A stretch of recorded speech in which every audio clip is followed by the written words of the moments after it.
आप सभी को जय मसीह की गुड इवनिंग। शाम के समय हम आप सभी का स्वागत करते हैं। एक बार फिर से हम अपने क्लास में आगे बढ़ेंगे और आगे बढ़ते हुए हम हेरोदेस की मृत्यु को देखेंगे। प्रेरितों के काम उसका 12वां अध्याय 19वें वचन से आगे। अब हेरोदेस की मृत्यु हुई। हेरोदेस जो है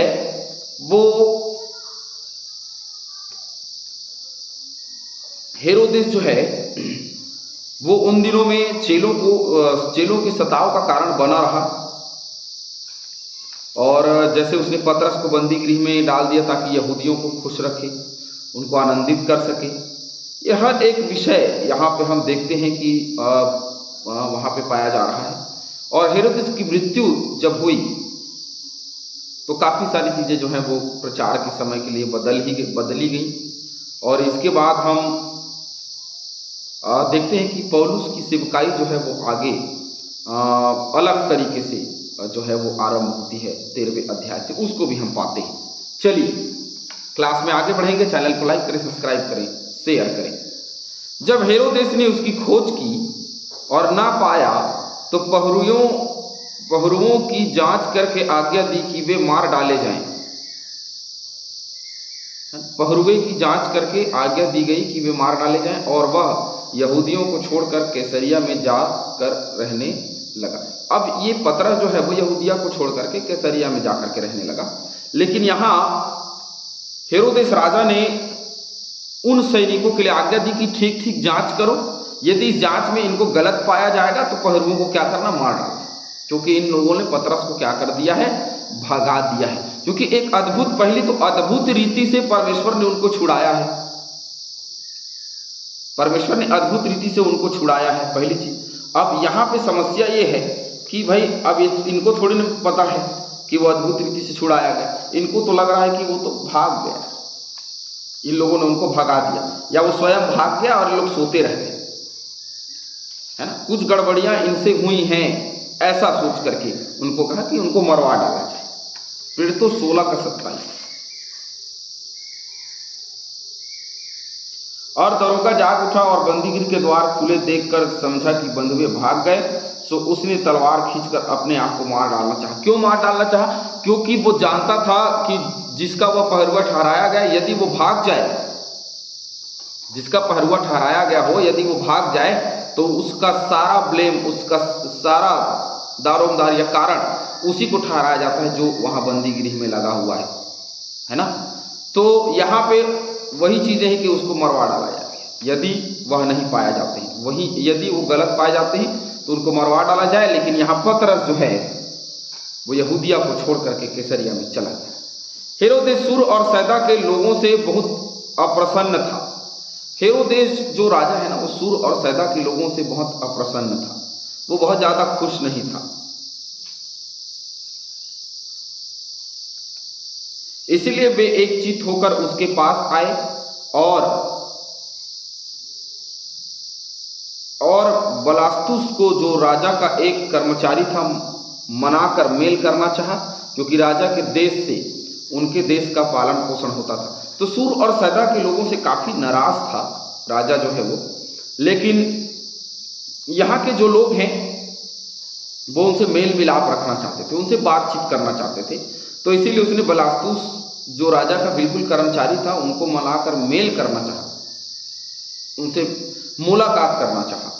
तो 21वें पद में देखते हैं, ठहराए हुए दिन हेरोदेस राजवस्त्र पहनकर सिंहासन पर बैठा और उनको व्याख्यान देने लगा। मतलब उनको बताने लगा, उनको व्याख्यान देने लगा, उनको विचार प्रकट करने लगा, है ना। आगे, तब लोग पुकार उठे, यह तो मनुष्य का नहीं ईश्वर का शब्द है। अब हेरोदेस राजा जो बोल रहा है भैया, अब इनको लग रहा है कि अब ये लोग पुकार उठे, यह मनुष्य का शब्द नहीं, ये तो ईश्वर का शब्द है। उसी क्षण प्रभु के एक स्वर्गदूत ने उसे मारा, क्योंकि उसने परमेश्वर को महिमा ना दी, और वह कीड़े पड़ के मर गया। और वह कीड़े पड़ के क्या हो गया, मर गया। कौन? हेरोदेस राजा। क्योंकि उसने कभी परमेश्वर की महिमा नहीं की, और जो परमेश्वर की महिमा करते थे उसको वो रोका टोका करता था। और ये यीशु मसीह, ये वही हेरोदेस राजा जिसके पास प्रभु यीशु मसीह को ले जाया गया। और ये वही है जहाँ ज्योतिषी जो है जहाँ पहुँचे थे। ये हेरोदेस राजा का जो पद है ये बड़ा ही बदनाम पद है, और शुरू से ये मसीहियों को सताने के लिए और यीशु मसीह को मार डालने के लिए प्रचलित ये पद है। और वहाँ ये जो व्यक्ति है हेरोदेस राजा जो उस वक्त बैठा हुआ है, उसने कभी भी परमेश्वर की महिमा नहीं की, उसने निंदा ही की। और लोग यह सुन रहे थे कि अरे ये तो ईश्वर का शब्द कह रहा है। इसका मतलब ये है कि कहीं ना कहीं वो परमेश्वर की निंदा कर रहा था। और उसी क्षण जब वो कह ही रहा था तो उसी क्षण प्रभु के स्वर्गदूत ने उसे तुरंत मारा, क्योंकि उसने परमेश्वर को महिमा ना दी, उस वक्त भी नहीं दी और पहले भी नहीं दी, और वह कीड़े पड़ के मर गया। कितनी भयानक और कितनी दर्दनाक मौत उस वक्त परमेश्वर ने उसको दी कि वह कीड़े पड़ के मर गया। हालेलुया। कीड़ा पड़ा और वो मर गया। चलिए कुछ वचनों को देखेंगे। पहला शामिल निकाले मेरे साथ।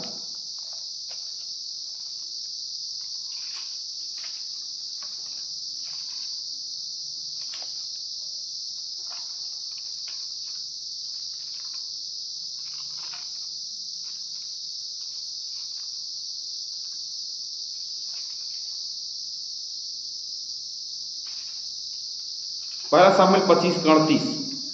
और 10 दिन के पश्चात यहोवा ने नबाल को ऐसा मारा कि वह मर गया। ये पहली घटना नहीं है कि जिसको यहोवा ने मारा और मर गया, है ना। इन घटनाओं के विषय में चर्चा सुनेंगे। दूसरा शामिल मेरे साथ निकाले। नबाल नाम का एक व्यक्ति था जिसको यहोवा ने मारा और वो मर ही गया, है ना। यहोवा के मार से कोई बच नहीं सकता और यहोवा के मार से कोई भाग नहीं सकता। ये सोच रहा था कि यहोवा के मार से भाग जाएंगे, लेकिन ऐसा नहीं है। यहोवा जिसको मारना चाहता है उसको मार डालता है। हालेलुया। और वो मारा गया। आगे दूसरा शामिल 24।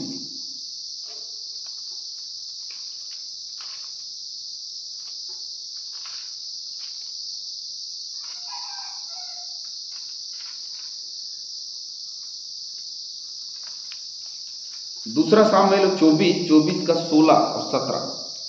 परंतु जब दूत ने यरूशलेम का नाश करने को उस पर अपना हाथ बढ़ाया, तब यहोवा वह विपत्ति डालकर शोकित हुआ और प्रजा के नाश करने वाले दूत से कहा, बस कर, अब अपना हाथ खींच। और यहोवा का दूत उस समय अरौना नाम एक यबूसी के खलिहान के पास था। तो जब प्रजा का नाश करने वाला दूत दाऊद को दिखाई पड़ा, तब उसने यहोवा से कहा, देख, पाप तो मैं ही ने किया और कुटिलता मैं ही ने की है, परंतु इन भेड़ों ने क्या किया है, सो तेरा हाथ मेरे और पिता के घराने के विरुद्ध हो।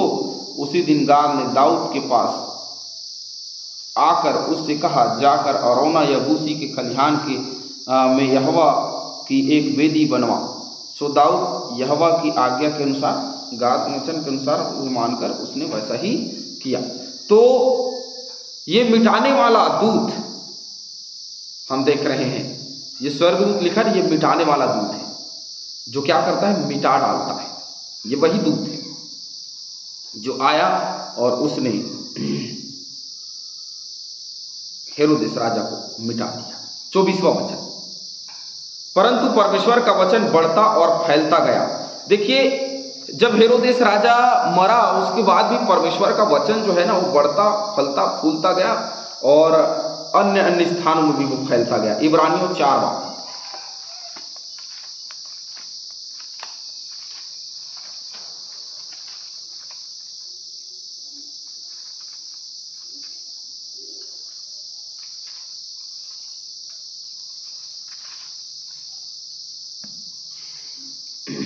क्योंकि परमेश्वर का वचन जीवित, प्रबल और हर एक दो धारी तलवार से भी बहुत चोखा है और जीव और आत्मा और गांठ गूदे को अलग अलग करके वार पार छेदता है और मन की भावनाओं और विचारों को क्या करता है, जांचता है। परमेश्वर का वचन जो है वो फैलता गया इसीलिए क्योंकि वो गांठ गूदे को छेदता। प्रेरितों के काम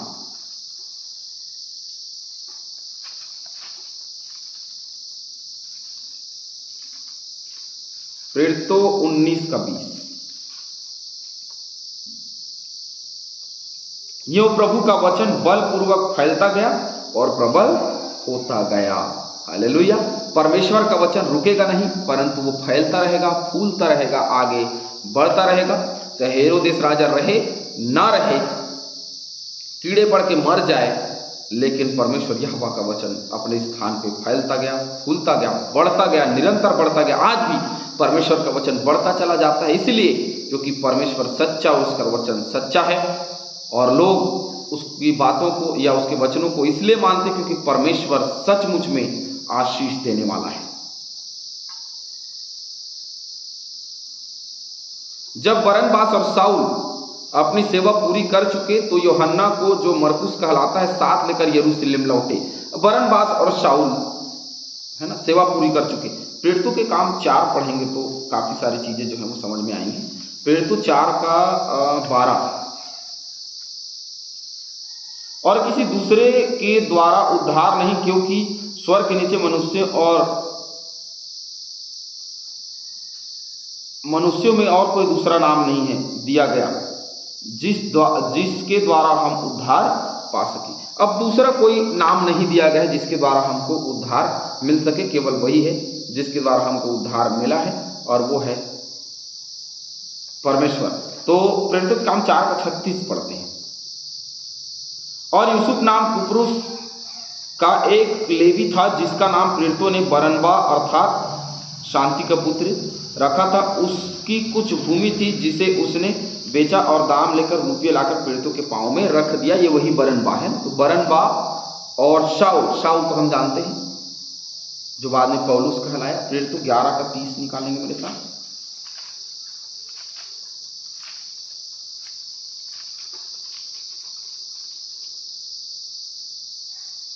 और उन्होंने ऐसा ही किया, और बरनबा और शाऊल के हाथ प्राचीनों के पास कुछ भेज दिया, है ना। ये भेजे गए थे कुछ ले करके, कुछ ले करके भेजे गए थे, जो क्या कर सके, वहां पे दिया जा सके। कहाँ दिया जा सके? पतरस ने भेजा था ताकि यरूशलेम में जा करके उनके चेलों को, उनके प्राचीनों को कुछ दिया जा सके। तो वहां से ये लौटे जहां ये भेजे गए थे, और वहां से लौट करके आए हैं। आगे हम घटना को देखेंगे। प्रभु हम सभी को इन वचनों के द्वारा आशीष दे। आमीन।